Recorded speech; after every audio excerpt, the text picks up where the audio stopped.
Today we've got a brand new mini arcade machine, 1/6 scale arcade machine from New Wave Toys. This is the Charlie Chuck's Food Fight. I was really looking forward to this one. Kind of sucks that UPS misdelivered this, and a couple days later the person who got it finally brought it to me. So hey, that's nice. But these guys, they've been doing this stuff for a while, and I think they are really neat, the quality behind this stuff, what they're doing, but it's definitely not for everyone. It really isn't, and I get it, but you know what?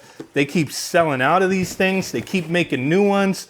People seem to enjoy them, and hey, I'm really glad to get to take a look at this Food Fight one. They did send this to me for purpose of, you know, review and whatnot. I really like how their outside packaging as well. It looks like a shipping container, serial number, fragile, Atari Inc. Like really cool with the, you know, the whole replica aspect here, but here it is. This is the pre-order exclusive, it says. Looks, plays, and controls like the original. There we go. This is a machine that, man, the Food Fight game, the arcade version, I always really loved, and the home console version, one of my favorite old retro Atari games.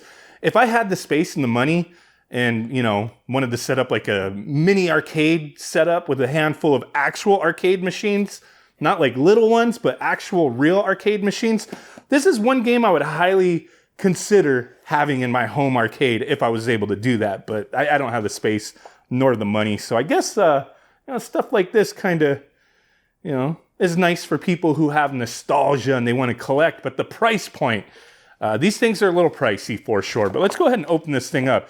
Gumwad stickers, they've been adding these weird little details. Like you can add that. It's not just on there, but to make it look like some nasty mofo chewed up some gum and threw it on there, that's disgusting. Analog joystick. I think there's a banana one. Yes. Banana top joystick. So you could swap. CRT FX. There we go. What's on the back here? I'm not going to read all this, but it's supposed to be like 12.3 inches tall. A little over that. 3 pounds. Illuminated marquee and all that stuff. You want a freeze frame? You could read all that right there, but we ain't got time for that. We want to check this thing out and, you know, give it a little play real quick. Let you guys see what you'd be getting if you picked one of these things up. So here we go. Get this plastic off of there. Throw it on the floor for now. All right. Replicade Amusement. Really cool. Their packaging's been really nice lately, I think. Oh, we got a lot of stuff in there. Oh my God. Okay, so the frickin' stickers for the gum, they're not just like decals of chewed up gum. They are actual like molded pieces of wadded up gum. That is disgusting.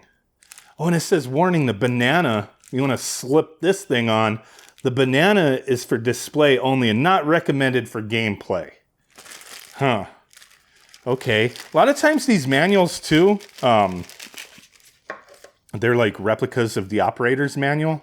Or, you know, they try to, they're not exact replicas. You know what I mean? They're trying to replicate the look. Oh, I just threw it, of the owner's manual. I'll have to pick that up later. We get some coins in there too to complete the look. Some rubber feet. And then that weird gum, like I said. Like, I don't know. These details are kind of weird, man. Like, who's going to put that on their machine? Look at that. Oh, wadded up pieces of gum. That's disgusting. There's our micro USB cable. I guess they've not adopted USB-C yet. I guess that's okay. But let's go ahead and check this thing out. This is a very nice and colorful machine here. Oh, wow. Oh, we got the little fake lock on the back. Charge port, HDMI. You can do some HDMI out. Little stickers on the back to kind of replicate the original. Power button and volume up there. Speaker. There's our side art underneath. Does this open? Usually does.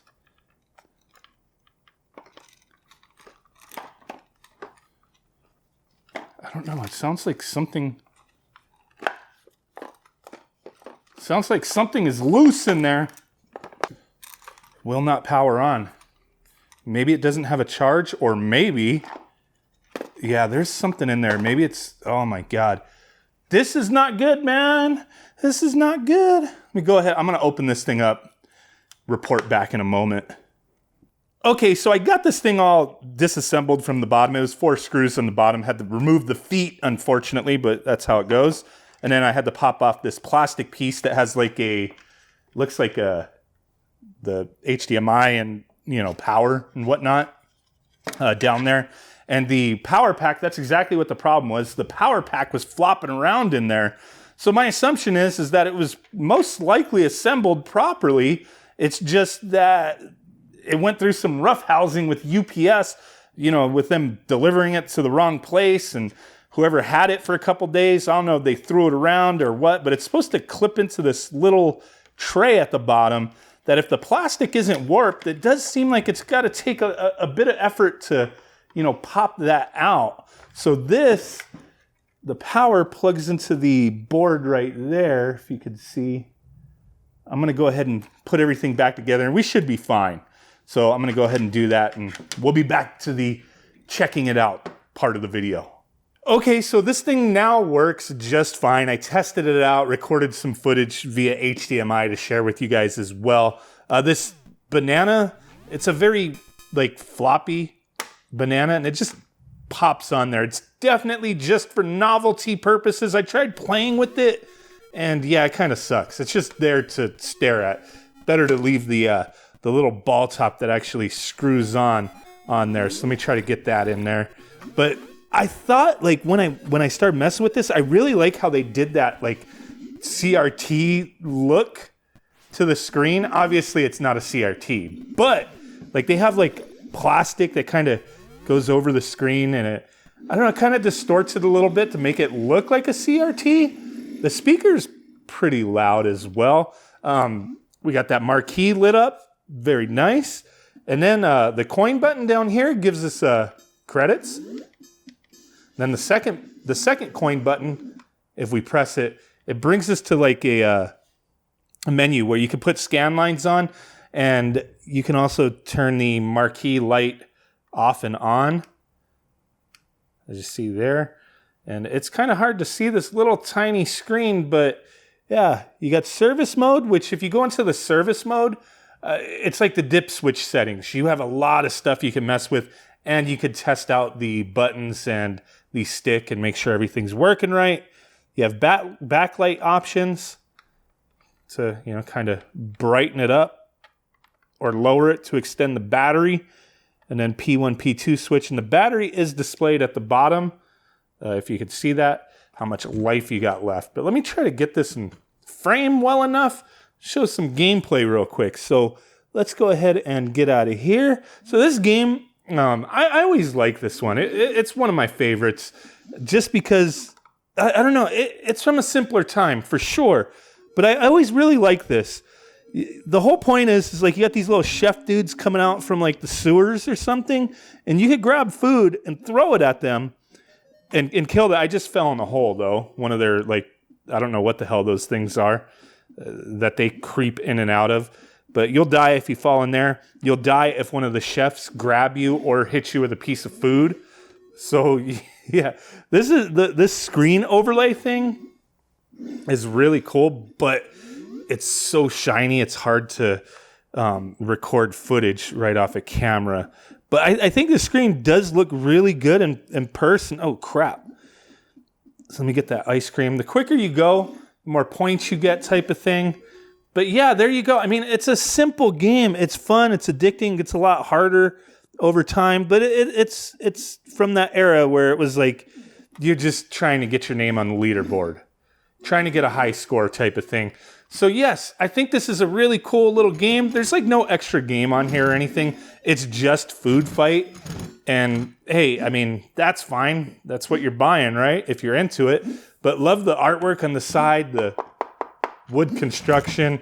Everything's really nice here. It's a cool game if you got nostalgia for it. But yeah, there you go. Little food fight action. You know, the only thing I would say is like with that battery situation, it doesn't seem like it's easy to pop out, but maybe some adhesive or a strap would have been better to hold it down, and it wouldn't have popped off, you know, from getting kicked around or whatever the heck happened to this thing. But yeah, let me know what you think. Would you pay $160 for this thing? I think that's what they go for. Bye.